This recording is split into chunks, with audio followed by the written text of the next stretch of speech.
네, 반갑습니다. 이제 이번 시간은 우리 화학 문제풀이로 이제 강의를 진행하려고 합니다. 이제 화학 문제풀이는 이제 어떤 경우에 여러분들이 들으시는 게 좋냐? 이제 뭐 여러 가지 경우가 있을 수 있어요. 그런데 이제 그 중에 자기가 가장 부합되다 생각하면 이 화학 문제풀이 강의를 들으시면 되는데, 첫 번째로는 이론 강의를 들었는데, 이론 강의를 들을 때는 알겠는데, 실제로 문제에 접목시키려고 하니까 조금 힘들더라. 그런 친구들을 이거 들으시면 되는 거예요. 그러면 두 번째는, 나는 화학에 약간 기초적인 지식이 있어. 그런데 굳이 긴 이론 강의를 다 들을 필요가 없다. 그러면 좀 짧게 할 수 있는 방법이 없느냐? 그럴 때 들으시면 됩니다. 그럼 세 번째는, 정말 이제 화학도 잘 모르지만 정말 시간이 없어요, 지금. 이제 얼마 안 남았는데 내가 준비하는 거라든지 여러 가지 제가 공부해야 될 시간이 얼마 없다. 근데 좀 빨리 내가 공부를 하고 싶다. 이런 경우에 여러분이 들으시면 됩니다. 그런데 한 가지 이제 조심하셔야 될 게 뭐냐면, 특히 이제 화학 지식이 전혀 없는 상황에서 이제 문제풀이 강의를 듣다 보면 처음엔 생각보다는 어려울 수 있어요. 왜? 문제를 뭐합니까? 문제를 풀 때 우리가 어느 정도의 지식은 갖고 있다라는 생각을 제가 하고 문제에 접근할 수가 있단 말이에요. 그래서 조금 처음에는 어려울 수 있는데, 혹시나 이제 너무 내가 화학의 지식이 없다라고 생각하는 친구들은 이제 문제풀이부터 듣지 마시고 꼭 이론부터 들으시고, 혹시 이제 제가 그런 친구들을 위해서 제가 문제를 풀 때 제가 문제를 어떤 식으로 이제 정리를 했느냐면, 제가 이제 우리가 개념의 어떤 필수 요건들이 있죠. 어떤 개념이 필요한데, 그럼 그 개념에 대한 문제를 제가 먼저 풀어드립니다. 그리고 그 개념을 문제 속에서 설명을 할 거예요. 그리고는 그 개념에서 약간 확장되는 또 개념들이 존재하겠죠. 그러면 그 확장되는 개념을 또 문제 풀이로 이렇게 할 거예요. 그런 식으로 하면서 차츰차츰 우리가 어떤 하나의 개념을 통해서 그 다음 이렇게 연결시켜 나가는 형태로 이제 문제를 조금 이렇게 이제 풀어 나갈 겁니다. 그러면서 문제 풀이만 할 게 아니고 제가 문제 풀이 속에서 뭘 할 거냐? 개념적인 설명들을 할 거예요. 그래서 여러분들이 이제 너무 문제풀이에만 이제 집중하다 보면 어떤 문제점이 생기느냐면, 이제 우리가 알고 있는 이론 지식들을 많이 이제 잊어버리고 그냥 컴퓨터처럼 또는 기계처럼 그냥 막 문제 푸는 데만 너무 이제 시간을 허비하는 경우가 많다라는 거죠. 그래서 그러다 보면 어떤 문제가 생기느냐? 하나만 바꾸어도 어떻게 돼요? 이제 못 푸는 이제 경우들이 많이 생깁니다. 그래서 제가 이제 그런 문제풀이를 속에서 이제 문제와 관련된 개념들은 쭉 설명을 할 거고, 이제 문제풀이가 끝나고 난 다음에 이제 문제에 포함되지 않는 개념들도 있습니다. 왜냐하면 그런 것들은 여러분들이 단답 형태라든지 또는 여러분들이 그냥 외우시면 되는 거, 또는 어떤 이제 이해하시면 되는 거, 그런 건 이제 문제 개념보다는 어떤 우리가 상식이라기보다 화학적인 상식이죠. 화학적인 상식으로 알 수 있는 것들은 제가 이제 문제에 따로 안 놓습니다. 그래서 그런 것들은 문제풀이가 끝난 다음에 제가 이제 시간이 할애가 되면 그 부분에 대한 이야기들을 제가 이제 조금 정리를 해서, 그러니까 제가 이제 교재 구성도 어떻게 했느냐면, 앞부분에는 요약을 조금 해놓았어요. 그러니까 개념에 대한 요약들을 해놓고 뒷부분에는 문제를 이렇게 이제 올려놓았습니다. 그래서 일단은 문제부터 먼저 풀고, 우리가 이제 개념 이야기는 이제 그 문제 속에서 제가 이야기를 하고, 문제에 없는 개념들은 제가 뒤에 따로 이제 시간을 조금 할애해서 이제 이야기를 하겠습니다. 아시겠죠? 그러니까 그렇게 아시고 이제 수업을 들으시기 바랍니다.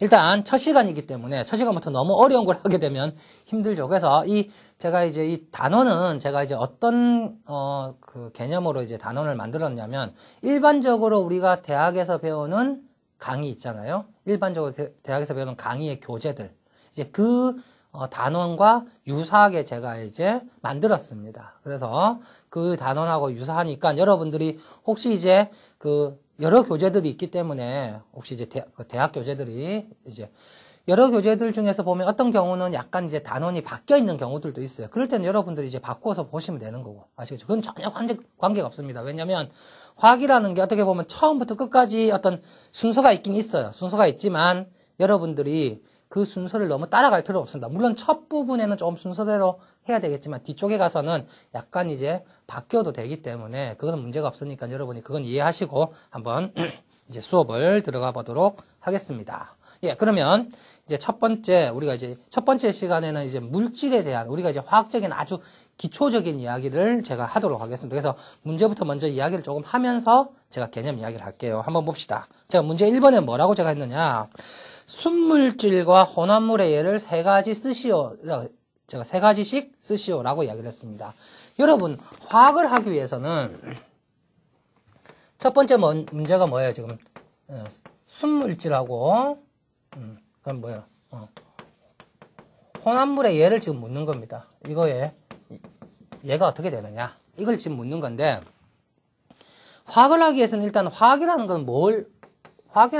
화학이라는 거는 결국 무엇을 하는 학문이냐면, 물질을 다루는 학문입니다, 물질. 이 물질이라는 것은 결국은 뭐냐? 뭐가 있어야 돼요? 부피와 뭐가 있어야 되냐? 질량이라는 게 존재해야 됩니다. 이 부피하고 질량이 존재를 해야지만 뭐다? 물질이고 이 물질을 다루는 게 화합물입니다. 조금 간단하게 이야기하면 물질은 이 세상에 여러분들이 눈으로 볼 수 있는 것, 물론 눈으로 볼 수 없는 것들도 있지만 어쨌든 이 세상에 있는 모든 어떤 여러분이 느끼고 만질 수 있는 것들은 다 뭐다? 물질입니다. 그래서 이걸 다루는 게 화학이에요. 근데 이 물질들은 서로 어떻게 되어 있느냐? 순수하게 존재하는 것들도 있고 섞여 있는 것들도 존재한다라는 거예요. 그래서 이런 순수한 물질과 혼합물을 여러분들이 이해를 하시고 계신가? 라는 것을 이제 묻는 겁니다. 그래서 순물질이라는 것은 조금 여러분들이 이제 화학을 처음 하는 친구들은 조금 어려울 수도 있는데 순물질은 조금 순수한데 어떤 것을 순물질이라고 여러분이 혼합물하고 이제 뭐하고 이제 혼돈하시면 안 되느냐면 화합물하고 혼돈하시면 안 돼요. 화합물. 혼합물하고 화합물은 완전히 틀립니다. 화합물은 순물질이에요. 순물질. 아시겠죠? 그래서 화합물은 순물질이고 혼합물하고 화합물을 구별하셔야 된다라는 건데 대표적인 순물질이 제가 이제 하나만 예를 들면 물 같은 게 있습니다. H2O. 물의 경우는 우리가 무슨 물질이라고 하냐? 순물질이라고 이야기도 하지만 이걸 뭐라고 한다? 화합물이라고 합니다. 화합물. 그 다음에 혼합물의 경우는 어떤 게 있느냐? 예를 들어서 공기 같은 게 혼합물이 될 수가 있어요. 공기 같은 게. 자, 요 밑에 거는 제가 지우고요. 공기 같은 거는 왜 혼합물이냐? 공기는 뭐하고 뭘로 이루어져 있어요? 주로 질소하고 산소하고 섞여 있습니다. 맞죠? 물론 이거 말고도 여러 가지 섞여 있습니다. 그래서 이런 거는 혼합물이에요. 화합물과 혼합물의 가장 큰 차이점은 뭐냐? 화합물은 이 수소나 산소나 이런 것들이 같이 어떻게 되어 있단 말이에요? 붙어 있는 경우가 화합물이 되고 혼합물의 경우는 질소하고 산소가 붙어 있는 게 아니고 어떻게 되어 있다? 떨어져 있으면 혼합물입니다. 만약에 질소하고 산소가 붙어 있다. 이런 형태다. 만약에. 그러면 이거는 혼합물이 아니고 뭐다? 화합물이라고 우리가 불러야 된다. 라는 겁니다. 그래서 결국은 혼합물은 뭐예요? 이런 순물질들이 섞여서 그냥 있는 형태를 뭐라고 한다? 우리가 혼합물이라고 한다. 아시겠죠? 그러면 뭐 순물질에 예, 세 가지 뭐 물도 있고 그다음에 뭐 그냥 수소, 뭐 산소, 뭐 이런 기타 등등 많이 존재하겠죠. 뭐 이산화탄소, 뭐 철 이런 것들도 전부 다 순물질에 해당합니다. 그다음에 혼합물의 경우는 뭐 공기 같은 거 혼합물이 될 거고 그다음에 뭐 또 뭐가 있을까요? 소금물 같은 거. 소금물은 뭘로 이루어져 있나요? 그렇죠. 소금하고 물이 섞여 있는 겁니다. 그래서 소금하고 물이 섞여 있기 때문에 이것도 혼합물. 아시겠죠? 그 다음에 뭐, 또 뭐가 있어요? 뭐, 바위 같은 거. 바위 보시면 여러분들, 바위가 돌멩이지만, 그 속에 다양한 것들이 섞여서 있는 것들이에요. 그래서 이런 것들이 뭐가 된다? 혼합물이 됩니다. 아시겠죠? 그 다음에 혼합물에는 우리가 또 이제 뭐, 어떻게 나누느냐? 뭐, 순물질도 나누는데, 제가 이거 좀 지우고, 여기서 다시 조금 이야기를 할게요. 우리가 순물질도 이제 어떻게 나누냐면 두 가지로 나눌 수가 있어요. 방금 제가 이야기했던 뭐가 있느냐? 이제 화합물이라는 게 존재를 하고요. 그 다음에 또 한 가지가 뭐냐? 이제 원소라는 개념으로 이야기도 할 수 있습니다. 이제 화합물은 뭐냐? 화합물은 아까 방금 봤듯이 물과 같이 여러 가지 이제 물질들이 이제 붙어서 만들어지는 게 이제 화합물이고요. 원소는 한 가지로만 이루어져 있는 거예요. 한 가지. 자기 자신으로만 이루어져 있는 거예요. 예를 들어서 뭐 산소다. 뭐 산소 같은 거. 뭐 이제 이런 것들 이제 우리가 원소라는 개념으로 씁니다. 뭐 산소, 수소, 뭐 질소 이런 것들. 그 다음에 혼합물도 우리가 두 가지로 나눌 수 있는데 무슨 혼합물이라고 하느냐? 균일 혼합물과 불균일 혼합물로 이렇게 나누게 됩니다. 균일 혼합물, 불균일 혼합물은 뭐냐면 균일 혼합물은 균일하게 그러니까 모든 곳에 어때요? 그 섞여 있는 형태가 다 똑같은 걸 균일 혼합물이라고 하고, 불균일 혼합물은 모든 곳에 섞여 있는 부분이 어떻다? 다 조금씩 틀린 부분을 불균일 혼합물. 뭐 균일 혼합물은 방금 아까 했듯이 뭐 소금물 같은 경우, 불균일 혼합물은 뭐 바위 같은 부분. 왜냐면 소금물의 경우는 어때요? 소금물, 설탕물의 경우는 어느 부분에 뭐예요? 물을 여러분이 빨대로 마셔도 어떻습니까? 똑같은 농도의 소금물이 나타나지만, 바위 같은 경우는 어느 부분을 여러분이 채취하느냐에 따라서 그 부분에 어때요? 조성이 조금 틀릴 수 있죠. 이제 그렇게 이제 나눌 수가 있습니다. 아시겠죠? 그 다음에 두 번째 문제는 뭐냐? 다음 변화가 물리적 변화인지 화학적 변화인지를 결정하라 라고 했어요. 이게 뭐냐면, 여러분들 우리가 화학이라는 것이 어떤 걸 화학이라고 하느냐라는 거예요. 그래서 우리가 이제 화학이지만 우리도 무엇을 좀 쓰느냐면 물리적인 개념도 많이 씁니다. 왜냐하면 물리하고 화학을 완전히 100% 떼어서 생각하기는 조금 힘들거든요. 물론 이제 100% 물리적인 게 있고 100% 화학적인 게 있는데 그 어중간한 부분들이 존재를 해요. 그래서 이런 것들을 물리에서 다룰 수도 있고 화학에서 다룰 수도 있습니다. 똑같은 거지만. 아시겠죠? 근데 물리에서 다루는 것과 화학에서 다루는 게 약간의 차이는 있어요. 물리는 어떤 과정적인 것들을 좀 많이 다룬다라고 생각하시면, 화학은 약간 결과론적인 것들을 많이 다룬다, 이렇게 조금 생각을 하시면 되는데, 우리가 변화라는 것도 물리적으로 변화가 있고 화학적으로 변화가 있습니다. 가장 간단한 게 뭐냐면, 물이 만약에 얼음이 됩니다. 물이 얼음이 되었다. 이러면 변화가 있었어요, 없었어요? 변화가 있죠. 무슨 변화가 있습니까? 그렇죠. 액체에서 무슨 변화? 고체로 변화가 됩니다. 그런데 이 물리적 변화의 가장 큰 특징은 뭐냐? 그 물질의 성질이 변하면 안 됩니다. 아시겠죠? 그러니까 물이 얼음이 됐습니다. 다시 얼음을 뭘로 만들 수 있어? 그냥 놓아두면 물로 만들 수 있죠. 근데 물이 얼음이 되었다고 해서 얼음이 물의 성질이 없어지는 게 아니죠. 맞죠? 그러니까 물을 먹었다고 물을 먹으면 안 죽잖아요. 얼음 먹었다고 죽나요? 안 죽죠.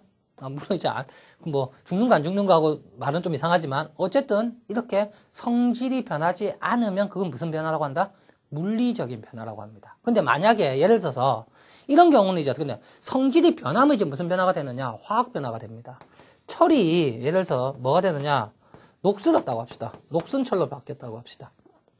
물론 철 같은 말이 있지만 제가 녹슨철이라고 이렇게 적었지만, 철이 녹이 슬면 어때요? 원래 철에, 철이라기보다 못이라고 생각하시면 되죠. 못, 녹슨 못하. 그냥 우리가 쓰는 못하고 녹이 쓸었을 때의 못하고를 비교해 보시면 어때요? 여러분 눈으로 보기에도 어떻습니까? 완전히 다른 성질을 나타냅니다. 이런 이제 경우가 생기면 이걸 우리가 무슨 변화라고 한다? 화학 변화라고 이야기를 하는 겁니다. 아시겠죠? 그래서 봅시다. 그래서 물리적인 변화는 결국은 물리적인 성질에 의해서 일어나는 현상이에요. 주로 이제 일어나는 게 뭐냐? 방금 했던 이런 상의 변화입니다. 액체가 고체되든지 뭐 고체가 기체되든지 이런 경우가 이제 뭐다? 이제 물리적인 변화고 이제 뭐예요? 이런 성질들이 완전히 변하는 걸 이제 화학적 변화라고 한다. 한번 봅시다. A번에 뭐라고 했어요? 소독용 알코올의 증발. 그러니까 알코올이 증발했어요. 뭐 알코올 어려우면 물이 증발했다고 생각하시면 되죠. 물이 증발했다. 물이 수증기가 됩니다.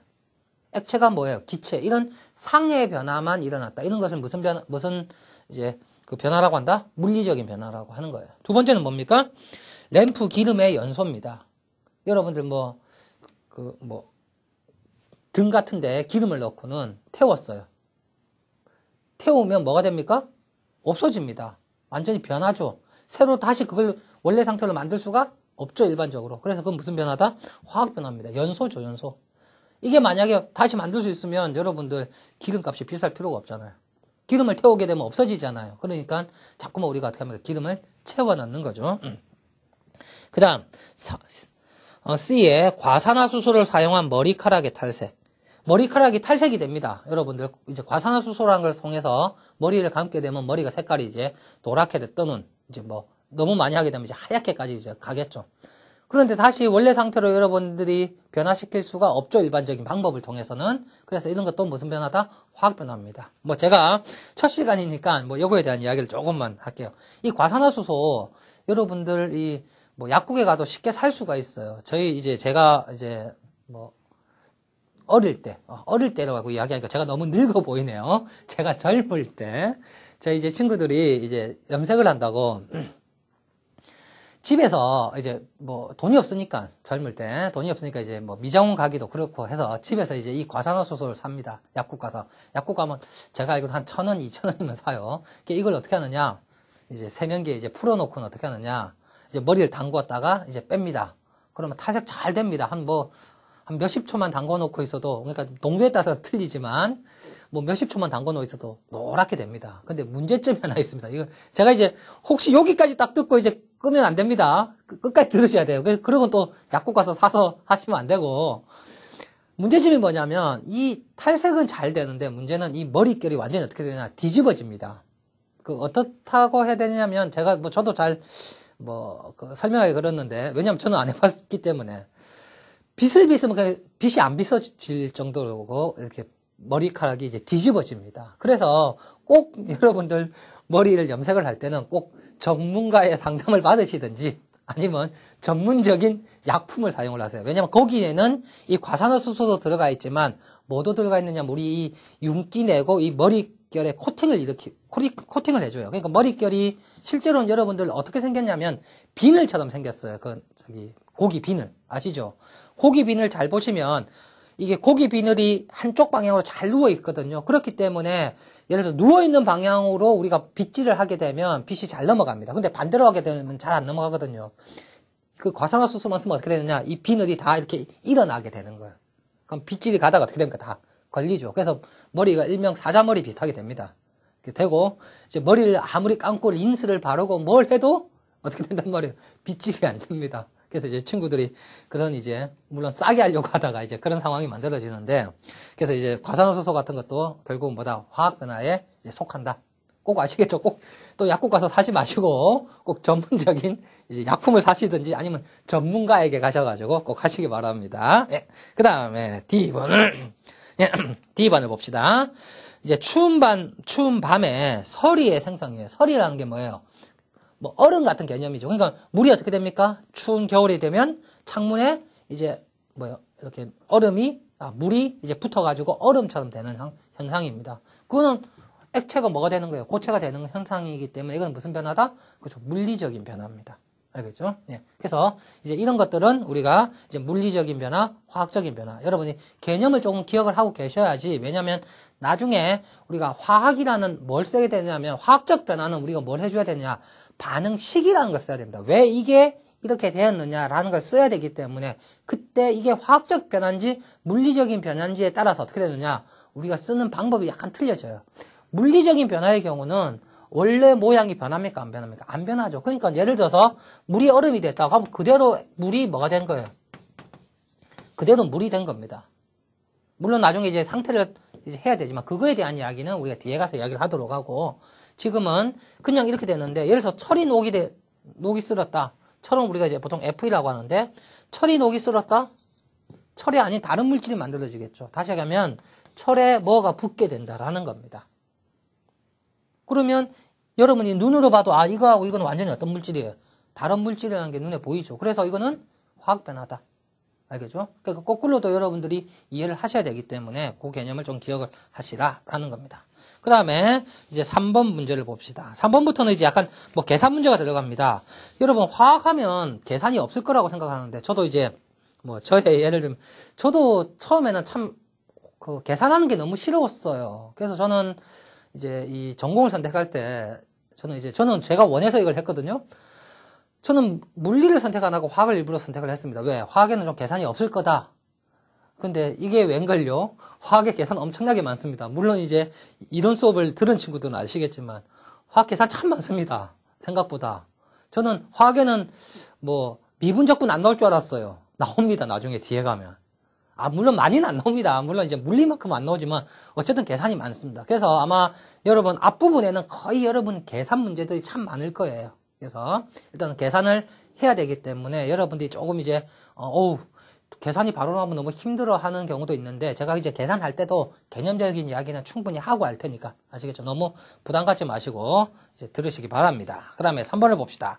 3번은 뭐냐면 어떤 실험 과정에서 28ml를 눈금 실린더로 측정했습니다. 그런데 28과 28.00의 차이가 뭐냐라는 거예요. 여러분 요거 한번 봅시다. 3번 문제에 우리가 28ml라고 쓰는 거하고 28.00ml 쓰는 거하고 이게 엄청나게 차이가 납니다. 처음에는 여러분들이 처음 그냥 볼 때는 아니 똑같은데요? 라고 이제 이야기할 수가 있지만 실제로는 이거하고 이거는 엄청난 차이가 있어요. 이게 뭐냐면 우리가 이제 불확실성인데요. 불확실성이라는 이야기인데 결국은 뭐냐? 오차의 범위가 됩니다. 오차의 범위. 한번 봅시다. 예를 들어서 지금 제가 메스 실린더 하나 그려볼게요. 메스 실린더를 이렇게 그리면 제가 눈금을 내서 10, 20, 30, 그래서 40으로 그렸다라고 합시다.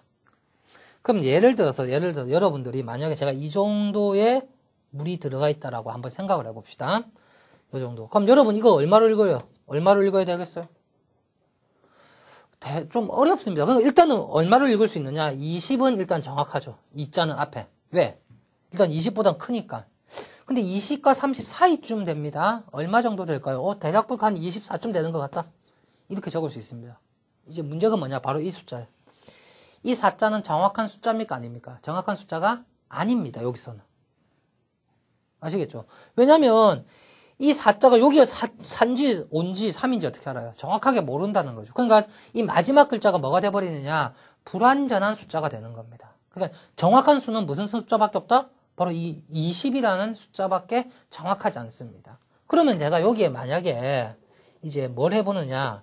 제가 좀 선을 하나 더 속에 세세하게 그어볼게요. 1, 2, 3 이렇게 쭉 긋겠습니다. 하나, 둘, 셋, 넷, 다섯, 여섯, 일곱. 너무 작네요. 이거 좀 올릴게요. 다시 그릴게. 그게 편하겠죠? 제가 20에 하나, 둘, 셋, 넷, 다섯, 여섯, 일곱, 여덟, 아홉, 열 이렇게 30으로 했다라고 합시다. 그러면 제가 예를 들어서 눈금이 여기 왔다라고 한번 생각을 해보세요. 됐나요? 그러면 아까 앞에 읽었을 때 24와 이 뒤에 지금 얼마예요? 20, 21, 22, 23, 24죠. 그럼 뒤에 24점 얼마가 되겠죠, 이거. 됐나요? 이해가 되죠? 그러니까 앞에 읽었을 때는 앞에는 그냥 10, 20, 30에서 이렇게 그냥 읽었다라는 거예요. 이거하고 이걸 보시면 이거의 경우는 어때요? 지금 요거의 경우죠. 요거의 경우는 어느 글자만 정확하다? 이 자만 정확한 거고 왜? 이 4자는 모르는 거죠. 좀 눈금이 없으니까. 이거의 경우는 어떻습니까? 24는 정확하죠. 그러니까 요 뒤에 숫자가 어때요? 뒤에 숫자가 오차가 생기는 겁니다. 다시 한번 뭐냐면 이거는 오차가 얼마가 되느냐? 플러스 마이너스 10이 되는 거예요. 플러스 마이너스 5라고 생각하시면 되죠. 어쨌든 이 사이가 다 오차가 되는 겁니다. 정확한 숫자는 뭐밖에 없다? 2라는 값밖에 20이라는 값밖에 없습니다. 요거의 경우는 24는 정확합니다. 그러니까 요 뒤에 얼마? 0.1부터 시작해서 0.9까지. 그러니까 뭐예요? 20 플러스 마이너스 1이 되죠. 그러니까 23부터 25 사이에 어떤 값이 될 수가 있다라는 겁니다. 이게 바로 28이라고 딱 하게 되면 어떻게 되느냐? 우리가 몇 가지 이 말의 의미는 뭐냐? 결국 27과 얼마다? 20 뭐야? 얼마? 8, 29 이렇게 되죠. 요 사이에 있는 값이 28이 되는 겁니다. 그러니까 27과 29 사이에 있다라고 밖에 이야기할 수가 없어요. 그 나머지는 설명할 수가 있다 없다? 없습니다. 왜? 이 값이 어떻기 때문에? 정확한 값이 아니기 때문에. 근데 28.00이라고 적어 놓으면 어떻게 되느냐? 27.99부터 28.01 사이의 값이 요것으로 나타나거든요. 요 마지막 숫자가 뭐가 된단 말이에요? 불확실성한 거지. 그 앞에 거는 어떻다? 정확한 값입니다. 그래서 우리가 적을 때 내가 만약에 요렇게 읽느냐 요렇게 읽느냐에 따라서 적는 방법이 아예 틀려지는 거예요. 그게 바로 뭐냐? 우리가 불확실성이라고 이야기를 하고 그걸 이제 오차라고 이야기를 하게 됩니다. 그래서 여러분들이 요거 이제 개념을 좀 기억을 잘 하셔야 되는데 왜냐면 우리가 이제 이 다음 이야기부터 이제 좀 할 건데 어떻게 적혀 있느냐에 따라서 그 불확실성이 크고 어떤 거는 불확실성이 작기 때문에 우리가 일단 불확실성들이 많은 어떤 숫자들을 합치다 보면 불확실성의 크기가 이제 커져 버립니다. 뭐 예를 들어서 봅시다. 우리가 46.5라는 값하고 이제 뒤에 가서 이야기를 하겠지만 뭐 52.8이라는 값을 한번 더한다고 한번 생각을 해봅시다. 52점 제가 얼마로 할까요? 52.8 하고 이거 46.6으로 합시다. 46.6, 52.8로 한번 생각을 해봅시다. 여러분 이거 그냥 더하면 어떻게 돼요? 너무 글자 크네. 합시다 그냥. 90 얼마예요? 99.4라는 값이 나오죠. 됐나요? 99.4라는 값이 나오는데 만약에 내가 요 숫자를 한번 반올림을 한번 해봅시다. 반올림하면 어떻게 됩니까? 반올림하면 요게 47이 되죠. 그러니까 이제 요거는 요 자리가 이제 불확실성의 자리인데 요걸 만약에 반올림을 해버리게 되면 요런 이제 값이 됩니다. 우리가 편하게 하기 위해서. 그 다음 요거는 얼마 돼요? 53이 됩니다. 계산하면 얼마 돼요? 그렇죠. 100이라는 값이 나와요. 어떻습니까? 차이가 나죠. 그러니까 다시 하면 뒤에 오차 범위, 그러니까 불확실성을 얼마로 잡느냐에 따라서 값이 완전히 어떻게 될 수 있다? 틀려질 수 있다라는 겁니다. 그래서 이것들을 여러분들이 어떻게 하는 이제 개념, 방법들이 이제 뒤에 나옵니다. 그래서 그거는 이제 조금 이따 이야기를 하고, 어쨌든 이 두 개의 의미는 뭐다? 결국은 이 28이라는 것은 요 1의 자리가 오차 범위이기 때문에 플러스 마이너스 1이 바로 뭐가 된다? 오차 범위 내에 들어가는 거예요. 그래서 28이라고 이야기했지만 실제로는 27과 29 사이의 어떤 값이다 라는 거고요. 요거는 플러스 마이너스 0.01이라는 것이 뭐가 된다? 오차가 된다. 그래서 이거는 어떤 게 밑에 게 훨씬 더 정밀합니다. 그래서 똑같은 값을 적더라도 뒤에 얼마나 더 많은 숫자를 적어 놓느냐에 따라서 그게 정밀한지 정확한지 그런 것들을 우리가 어떻게 할 수 있다? 예측할 수가 있는 겁니다. 아시겠죠? 그 다음 한번 봅시다. 그럼 4번에 아픈 아이의 체온은 40도씨이다. 이 아이의 체온을 K로 나타내라. 이걸 왜 제가 이제 했냐면 우리가 단위라는 게 있어요. 그러니까 화학을 하든지 물리를 하든지 과학을 하는 사람들은 다 뭐가 필요하냐? 단위라는 게 필요합니다. 근데 단위 중에서 우리가 어떤 단위가 있느냐면 SI 단위라는 게 있어요. 이건 SI 단위는 국제적으로 표준을 쓰는 단위입니다. 뭐냐면 우리가 우리나라도 그렇고요. 미국도 그렇고 이제 단위가 우리만의 단위가 있죠. 미국도 미국만의 단위가 있습니다. 그래서 이런 단위들을 만약에 우리가 우리나라의 단위, 미국은 미국만의 단위로 만약에 과학 같은 이제 계산에 써버리면 어떤 문제가 생기느냐. 다른 나라 사람들은 그걸 이해를 하기가 어렵습니다. 생각보다. 실제로 이제 그런 경우가 있었어요. 제가 이제 나사에서 있었던 일입니다. 실제로 있었던 일이에요. 나사에서 있었던 일인데 뭐냐면, 이제 나사에서 100% 자기들이 이제 연구를 다 하는 게 아니죠. 그러니까 일부는 어디 이제 떼어주고 이렇게 한단 말이에요. 근데 이제 영국인가에 이제 의뢰를 한 이제 어떤 설계도가 있었습니다. 그래서 그 설계도를 이제 갖고 왔는데 이 미국 사람은 영국에서 분명히 설계를 했기 때문에 이 단위계가 무슨 게 영국계 단위라고 생각을 한 거예요. 그러니까 다시 말하면 길이가 피트라든지 이런 단위로 생각을 한 겁니다. 그런데 그 영국 사람은 SI 단위 뭘로 했느냐? 미터의 단위로 이제 계산을 해가지고 보내줬어요. 근데 미국 사람은 미국의 그 연구소에 있는 한 사람은 이게 피트의 단위인 줄 알고 그 피트로 어떻게 하느냐? 그 어떤 그 설계도를 통해서 어떤 물질을 이제 제작을 합니다. 그러고는 이제 로켓에 실어요, 실제로. 실어가지고 이제 로켓 발사를 합니다. 어떻게 됐을까요? 그렇죠. 당연히. 어떻게 됐을까요? 우주 미아가 됐겠죠, 로켓가. 나중에 왜 이게 문제가 되었느냐? 우리가 다 맞았는데 왜 틀렸느냐? 나중에 검사를 해보니까 이제 그런 상황이 만들어진 겁니다. 그래서 우리가 이제 화학을 할 때, 특히 과학을 할 때는 이 SI 단위라는 걸 쓰게 됩니다. 다행히도 우리 SI 단위들은 전부 다 대부분 우리가 쓰고 있는 단위예요. 그런데 유일한 건 아닌데요. 한 2가지 정도가 우리가 안 쓰는 단위가 있습니다. 그게 바로 온도의 단위입니다. 온도의 단위. 온도. 이 온도의 단위는 우리가 일반적으로 뭘 씁니까? 도시라는 단위를 쓰죠. 도시를 쓰는데 이제 화학에서는 도시 단위를 쓰지는 않고 물론 도시를 쓰는 경우도 존재합니다. 근데 일반적으로는 뭘 쓴다? K라는 켈빈 온도를 쓰게 됩니다. 이거 변환하는 거 간단합니다. 뭐다? 여기 도시에 뭐만 해주면 된다? 정확한 값은 273.15를 곱하면 됩니다. 더하면 됩니다. 아시겠죠? 그래서 지금 몇 도예요? 40도시니까 40도에 40.00에 273.15를 더하시면 되는다. 그럼 얼마가 나온다? 313.15K라는 켈빈이라는 이제 단위가 만들어집니다. 알겠죠? 이거 왜 이렇게 됐느냐? 이게 왜 이걸 대야 되느냐? 그거에 대한 이야기는 여기서보다는 이제 다음에 이거 이제 나오는 부분이 있어요. 그래서 그 부분 가서 제가 이야기를 하겠습니다. 아시겠죠? 그 다음 봅시다. 5번에 다음 각수의 유효 숫자가 몇 개이냐를 이제 물었습니다.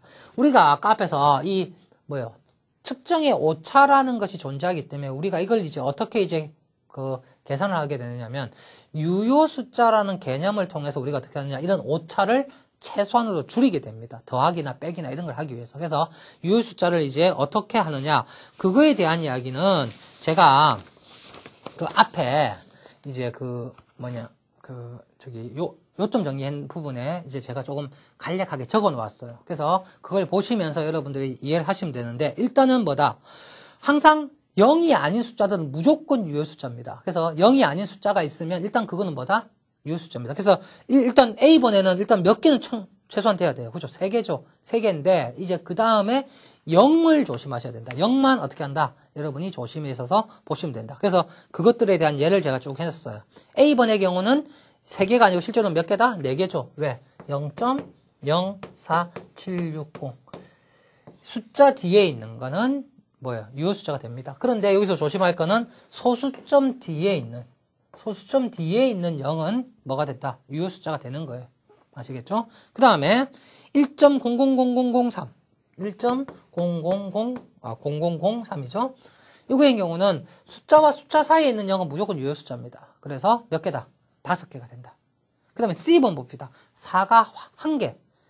우리가 1하고 한 개의 1하고는 전혀 다른 녀석이에요. 1개, 2개 하는 것들은 이거는 우리가 완전수라고 보통 이야기합니다. 그래서 유효 숫자가 어떠냐? 무한대로 존재한다. 보통 이렇게 이야기를 해요. 왜냐면 이거는 어떻게 1개라는 건 딱 정해져 있죠. 그러니까 오차라는 개념이 없잖아요. 4가 1개하고 4가 반개하고는 완전히 틀리잖아요. 4가 조금 잘라져 있어요. 그럼 1개가 아니죠. 그러니까 1개, 2개, 사람 한 사람, 두 사람. 이 한 사람은 완전한 한 사람입니다. 그래서 이런 거는 우리가 일명 완전수라고 이야기를 하고 유효 숫자는 무한히 많다. 보통 이렇게 이야기를 하게 됩니다. 그 다음에 D번의 경우는 어떻다? 1.000 곱하기 10의 6승 이렇게 되어 있습니다. 그러니까 요 지수는 신경 쓸 필요 없고 요 앞에 있는 요거만 신경 쓰시면 되죠. 몇 개? 하나, 둘, 셋, 네 개. 소수점 뒤에 있는 0은 뭐다? 유효 숫자다. 조심할 건 요건 아닙니다. 그러니까 숫자 앞에 있는 0은 자릿수 때문에 적어 놓은 거기 때문에 요건 아닙니다. 아시겠죠? 그 다음에 2번 같은 경우는 몇 개밖에 안 됩니까? 그러면 당연히 하나 된다는 거 아실 수 있겠죠?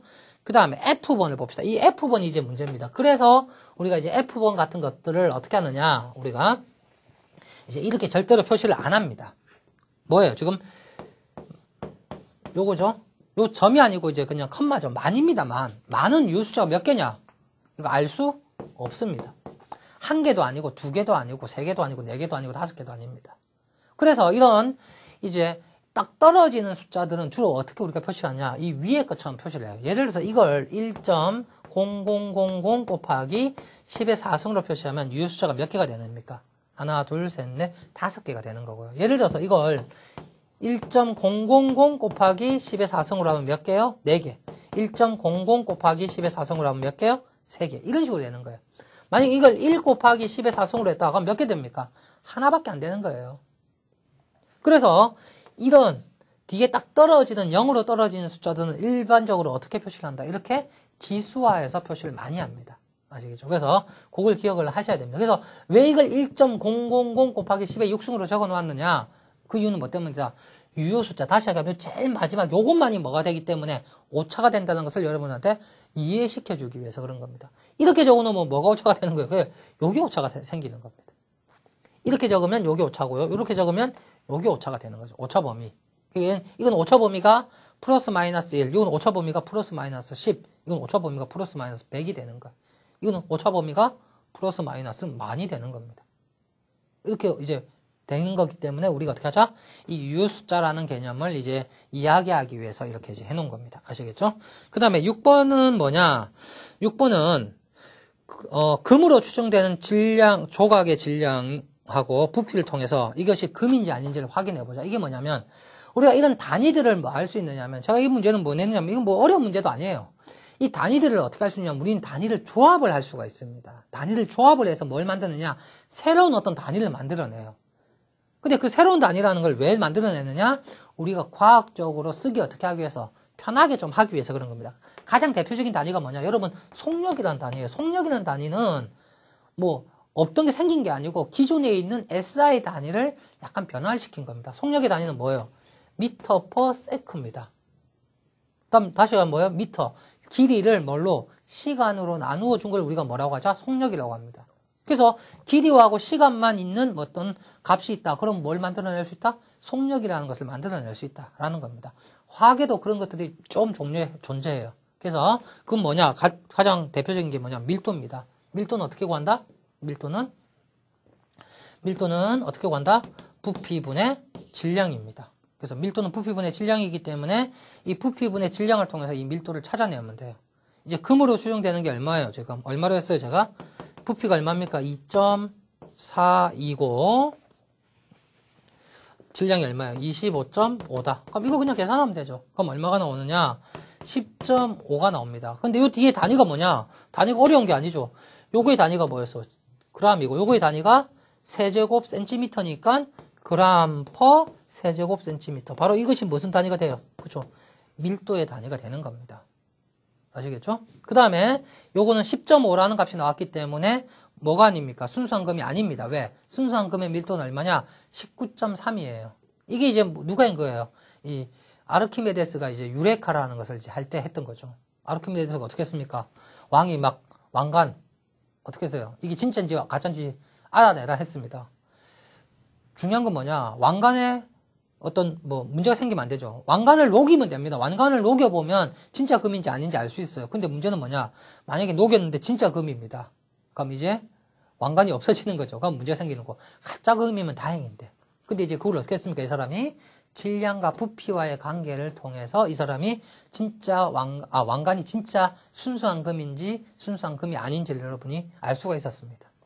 뭐 이거 나중에 여러분들 혹시 이제 그 집에서도 할 수 있어요. 여러분 금반지 집에 있죠? 이제 순금 24K짜리 금반지 갖고 이거 한번 해보셔서 밀도가 얼마가 나와야 된다고요? 19.3이 안 나온다. 그럼 이거는 순수한 금이 아니구나. 뭐 18K나 14K구나. 라고 여러분이 생각을 하셔도 됩니다. 아시겠죠? 예, 그렇게 생각을 하시면 되고, 예, 그 다음 저기 앞으로 가서 또 봅시다. 7번 문제를 한번 봅시다. 7번 문제는 이제 뭐냐? 이제 유효 숫자를 계산하라는 겁니다. 이거 계산하는 거는 따로 제가 계산은 안 할게요. 여러분들 그냥 계산이야 더하기 빼기를 하시면 되는 건데, 문제는 뭐예요? 이 유효 숫자에서 더하기 빼기를 했을 때 어떻게 유효 숫자를 맞추느냐, 이제 그것만 여러분들이 이해를 하시면 되죠. 첫 번째는 뭐예요? 첫 번째는 곱하기 나누기가 있습니다. 이 곱하기 나누기가 있을 때는 어떻게 합니까? 곱하기 나누기가 있을 때는 항상 제가 이제 그냥 여기 1.10, 그다음에 0.5 120, 그 다음에 4.0015, 그 다음에 3.4555 이렇게 됩니다. 이거 곱하기 나누기. 이거 우리 뭐 계산기로 하면 됩니다. 하면 되는데 문제는 뭐냐? 이거 다 계산을 해버리면 얼마가 나오느냐? 정확한 값은 0.65219라는 값이 나와요. 문제는 이걸 다 쓸 거냐라는 거예요. 이걸 다 쓸 수가 없다. 다 쓰면 된다, 안 된다? 안 된다라는 겁니다. 왜? 뭐 왜 그러냐면 지금 요 뒤에 것들은 다 뭐예요? 불확실성의 값이죠. 그러면 우리가 불확실한 값들을 자꾸만 곱하거나 더하거나 빼거나 나누다 보면 이 불확실한 값이 자꾸만 어떻게 되느냐? 오차의 범위가 자꾸만 커져 버립니다. 그래서 이 오차의 범위를 가장 작게 어떻게 하기 위한 어떤 우리가 유효 숫자 계산하는 방법이 있다라는 겁니다. 그게 뭐냐면 곱하기의 경우는 어떻게 하느냐? 유효 숫자를 항상 가장 작은 유효 숫자로 어떻게 하냐? 맞추게 됩니다. 그래서 여기는 유효 숫자가 3개고요. 여기 4개, 여기 몇 개? 5개, 여기 5개입니다. 그러니까 3개, 4개, 5개, 5개의 유효 숫자를 가지기 때문에, 그래서 아까 이제 앞에서 우리가 유효 숫자를 좀 잘 기억하라고 한 건데, 이 유효 숫자가 3개, 4개, 5개, 5개이기 때문에 이 유효 숫자 중에서 가장 작은 유효 숫자를 맞춥니다. 그래서 이것이 5개가 나왔지만 몇 개로 맞춘단 말이에요. 그렇죠? 3개로 맞춘다. 라는 겁니다. 3개로 맞출 때 어떻게 하느냐? 바로 네 번째 자리를 반올림을 해주는 거예요. 그러면 버려지죠? 그래서 0.652라는 값이 나오게 됩니다. 됐나요? 곱하기는 좀 이제 쉬워요. 생각보다. 근데 더하기 빼기 조심하셔야 됩니다. 더하기 빼기의 경우는 유효 숫자의 개수로 하는 게 아니고 유효 숫자의 자리로 합니다. 자리로. 뭐냐면 한번 봅시다. 이제 제가 예를 든 게 뭡니까? 0.35 그 다음에 이제 105점 이제 1이죠. 그 다음에 얼마입니까? 100점 어떻게 한다? 5820 이렇게 됩니다. 요걸 계산하고, 요거 더하기고, 요거 빼기입니다. 그 뭐, 다행이면 다행인데, 다행이라고 해야 되나요? 우리가 보통 이제 화학이나 이런 걸 계산할 때 주로 더하기 빼기보다는 곱하기 나누기를 많이 하게 됩니다. 그래서 보통 유효 숫자 작은 것을 맞추면 되는데, 이거의 경우는 유효 숫자 작은 걸 맞추는 게 아니에요. 그래서 요걸 계산을 하게 되면 얼마가 나옵니까? 이제 뭐 4.8730이라는 값이 이제 나온다라고 합니다. 이렇게 나온다라고 합시다. 그럼 봅시다, 이제. 요거 저거 곱하기 나누기 개념으로 보면 요게 유효숫자 3개, 요거 4개, 요거 몇 개? 하나, 둘, 셋, 넷, 다섯, 여섯, 7개. 아, 그럼 3개로 맞춰야 되겠네요. 3개로 맞춰야 될 것 같지만 이건 3개로 맞추는 게 절대로 아닙니다. 3개로 맞추면 얼마가 돼요? 4.87인데 4.87로 맞추면 안 됩니다. 그럼 어떻게 해야 되나요? 어떻게 하냐면 자리수가 가장 그 위에 있는 자리를 맞춥니다. 뭐냐면 이거는 자리수가 몇 자리예요? 소수점 3자리죠. 요건 소수점 1자리고 요건 소수점 4자리입니다. 그럼 소수점 몇째 자리? 1자리 있는 가장 작은 자리로 되어 있는 것들로 맞춰요. 그래서 요걸로 맞춰야 됩니다. 그러니까 소수점 1자리가 되게끔 맞춰줘야 된다. 그렇기 때문에 요걸 어떻게 하자? 반올림을 하게 되면 4.9라는 값이 나오게 됩니다. 아시겠죠? 결국 뭐냐? 이 곱하기의 경우는 뭐 한다? 가장 작은 자리수. 그러니까 유효숫자요. 유효숫자가 가장 작은 것으로 맞추는 거고, 더하기 빼기의 경우는 어떻게 한다? 자리수가 가장 작은 걸로 어떻게 한다? 맞춘다. 라는 거. 그거 기억을 이제 하셔야 됩니다. 아시겠죠? 그 다음에, 그 다음 문제 한번 봅시다. 그 다음 뭐냐? 제가 이제 이번에는 그 환산 문제인데, 이거는 솔직히 저희가 뭐 할 필요는 없는 문제인데, 뭘 이제 여러분한테 좀 이해시키기 위해서 이야기를 하느냐면 우리가 앞으로 계산을 하려면 단위 환산이라는 걸 하게 됩니다. 그래서 그 단위 환산을 어떻게 할 거냐 그거에 대한 이야기인데 지금 42.195km가 몇 마일이냐 지금 이걸 묻는 거예요. 몇 마일이 되느냐 몇 마일이 되느냐 이걸 묻는 건데 우리가 이거는 굳이 할 필요는 없어요. 왜? 우리가 무슨 마일이 지금 SI 단위가 아니기 때문에. 그렇지만 우리가 지금 이건 연습을 하는 게 다른 걸 연습을 하셔도 되는데 제가 일부러 이제 그는 뒤에 나가면 계속 나오기 때문에 우리가 이제 이걸 막 바꾸기 위한 어떤 환산 전환 그 단위라는 게 존재합니다. 일단 뭐냐면 킬로미터에서 마일로 바로 갈 수는 없어요. 아시겠죠? 물론 머릿속에서는 바로 갈 수는 있습니다.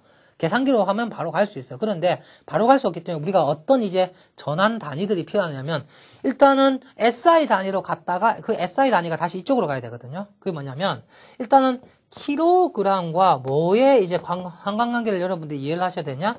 미터의 상관관계를 이해를 일단 하셔야 된다. 그럼 1kg은 몇 미터다? 그렇죠. 1000미터죠. 일단 요거의 개념이 있어야 돼요. 그러면 미터에서 마일이 바로 안 간다라는 거예요. 1미터는 마일의 앞 단위가 뭐가 되느냐면 야드라는 단위가 있어요. 그래서 1.094 야드라는 단위로 가게 됩니다. 요거 상관관계가 있고요. 그 다음에 야드는 몇 마일 되느냐? 1야드가 아니죠. 그 야드하고 마일의 관계는 예를 들어서 얼마냐면 1760야드는 얼마가 되느냐? 1마일이 됩니다. 이거의 상관관계를 가지고 우리가 어떻게 하느냐? 여기서 1로 가는 거예요. 그럼 어떻게 계산해야 되느냐? 지금 42.195km를 마일로 가려면 일단 마일 가기 전에 킬로미터를 뭘로 바꿔야 돼요? 미터로 바꿔줘야 됩니다. 그래서 어떻게 하느냐? 킬로미터를 없애고 미터를 놓아두기 위해서는 킬로미터의 단위가 밑에 있고 미터의 단위가 위에 가게끔 전환인자를 사용하면 돼요. 그게 뭐냐? 바로 이거죠. 킬로미터하고 미터. 킬로미터가 1일 때 요건 얼마가 된다? 1000이 된다. 그러면 일단은 뭐가 없어집니까? 요 킬로미터가 없어지는 거예요. 그러면 뭐가 남습니까? 이제는 그렇죠. 미터가 남죠. 그럼 이 미터를 어떻게 해야 됩니까? 다시 미터를 이제 뭘로 가야 돼요? 야드로 가야 됩니다. 그럼 또 야드로 가기 위해서는 미터를 분모에 적어주고 야드를 분자에 적어줘야 된다라는 거예요. 그러면 야드로 가겠죠. 그러면 미터와 야드의 관계가 뭐냐? 요겁니다. 1미터는 1.094 야드. 그러니까 1미터는 1.094 이렇게 됩니다. 그러면 또 이 미터하고 이 미터가 어떻게 돼요? 없어지죠. 이제 마지막으로 어떻게 됩니까? 야드를 없애야 됩니다. 야드를 뭘로? 야드를 마일로 적어줘야 되기 때문에 이 야드를 마일로 적으려고 하면 이걸 쓰면 되죠. 야드가 밑에 있고 마일이 위에 있네요. 그럼 야드가 1760, 마일은 1 이렇게 적으면 되죠. 그럼 뭐가 됩니까? 이 단위들은 전부 다 없어지고 결국은 무슨 단위만 남아요? 그렇죠. 마일의 단위만 남죠. 그럼 일단 단위는 마일이 되고 나머지는 어떻게 하면 됩니까? 4.195 곱하기 1분의 1000 곱하기 1분의 1.094 곱하기 1760분의 1 이렇게 이제 계산을 하면 됩니다. 그럼 뭐가 된다? 마일이 나오는 거죠. 아시겠어요? 그래서 얼마가 나왔다? 26.23 마일이 나온 거예요. 이런 식으로 어떻게 하자? 우리가 계산을 하는 겁니다. 이게 바로 뭐냐? 우리가 뭘 하는 거예요, 지금? 우리가 어떤 물질이 있을 때, 이 물질을 우리가 원하는 어떤 다른 단위로 바꾸고 싶다라는 거예요. 그럴 때 어떻게 하자? 이런 단위 전환을 통해서 어떻게 하자? 바꾸는 방법들 여러분들이 이해를 하고 있어야 됩니다. 그래서, 왜냐면 이렇게 하면 오히려 쉬워요. 처음에는 어렵게 느껴집니다. 이거 왜 이렇게 복잡합니까? 그냥 머리 생각 없이, 이거 킬로미터니까 미터로 바꾸면 1000 곱해주면 되고, 그냥 계속 그렇게 생각을 하시면 되는데, 왜 이렇게 곱해지느냐를 여러분들이 이해를 하고 있는 거하고, 그냥 무작정 하는 거하고는 전혀 틀립니다. 그래서 제가 이제 뒤에 풀이할 때도 이렇게도 풀 거예요. 이렇게 풀 거예요. 실제로는. 이렇게 푸는데 이렇게 안 풀고 간단하게 풀 수도 있습니다. 왜? 이 개념이 있으면 간단하게 풀어도 별 문제는 안 됩니다. 일단 왜냐면 굳이 이거 이렇게 할 필요 없잖아. 킬로미터하고 미터가 안 하고 그냥 어떻게 하면 돼요? 그냥 여기 곱하기 1000 해주면 미터가 나온다. 그냥 이렇게 할 수도 있어요. 없어요? 우리가 보통 알고 있으니까 이거는. 그렇게 그냥 가셔도 문제는 된다, 안 된다? 문제는 안 됩니다. 문제는 안 되는데, 여러분들이 이런 개념을 알고 있으면 나중에 혹시 내가 모르는 단위가 나와도 어떻게 할 수 있느냐? 그 단위를 바꿀 수가 있습니다. 왜? 요런 뭐만 알고 있으면. 전환 인자들만 알고 있으면. 여러분들 물리의 공식이나 화학의 공식이나 이런 것들이 어떻게 나오느냐? 다 이런 전환 방법을 통해서 나오는 거예요. 아시겠죠? 그래서 이런 방법을 통해서 나오니까 여러분들이 요거까지 이해를 하시면 됩니다. 아시겠죠? 예.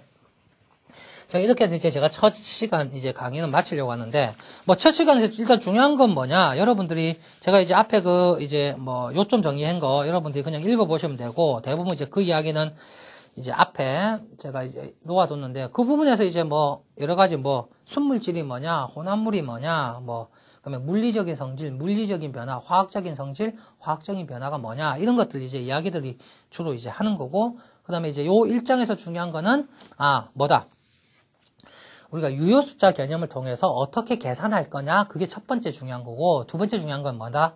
이제 전환인자를 통해서 어떻게 어떤 단위를 다른 단위로 바꿀 거냐, 그거 개념. 아시겠죠? 그 다음에 마지막 하나 제가 이제 문제는 안 냈는데, 정밀도라는 거하고 정확도라는 게 있어요. 이제 제가 이제 요점 정리해 보시면 이제 있는데, 정밀도하고 정확도는, 정밀도란 건 뭐예요? 정확도는 먼저 이야기해요. 정확도는 참값에 가까우면 정확도입니다. 아시겠죠? 참값에 가까우면 정확도고, 정밀도는 참값하고는 관련 없이 내가 측정한 모든 값들이 어떻다? 비슷한 곳에 있으면 뭐다? 그게 정밀도예요. 알겠죠? 그래서 이제 그 개념의 의미를 좀 기억하시면 되고, 그다음에 오차는 두 가지 오차가 있을 수 있습니다. 개통 오차라는 거하고 이제 우연 오차라는 게 있는데, 그거는 이제 여러분들이 읽어보시면 될 겁니다. 아시겠죠? 예, 이렇게 해서 제가 이제 1장 강의를 끝내고, 이제 본격적으로 이제 어떻게 보면 이제 2장부터가 뭐예요? 어떻게 뭐 본격적으로 이제 화학에 들어가는 거죠. 그래서 1장은 기초적인 이야기니까 여러분들이 일단 요 정도는 이해를 하시고, 이런 식으로 나가는구나. 일단 여러분들이 조금 감을 잡고 2장 강의를 들으시기 바랍니다. 예, 1시간 동안 수고하셨습니다.